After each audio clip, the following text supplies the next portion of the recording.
Well, look who it is. It is Tim. Hi, Tim. How are you today? Oh, what has he got there?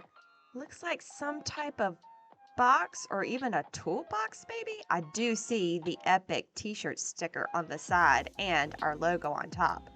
Oh, well, that's one of our trainers. Look how nice and snug it is in there. Could that be that's a linear actuator, y'all. What in the world? Is that going to go on our trainer? Because I do see an HMI and a power flex. What's happening?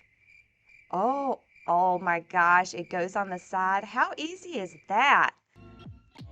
Way to go, y'all. Easy installation?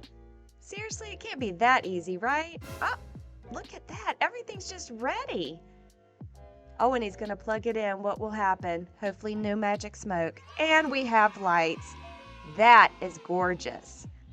And now it's just easy to unplug everything. And I believe we're going to box it back in just to show you how easy it really is. How fun. And everything fits very snug and safely in a Pelican box. Wow. Our trainers are so beautiful, y'all. Oh, and look, it just fits. It has a little, well, there you go. Snug as a bug in a rug. Hey, not bad at all. Don't you want to buy one? Go to twcontrols.com and get you one. These are fun. I love it. I guess he just wanted to demonstrate. Bye, Tim.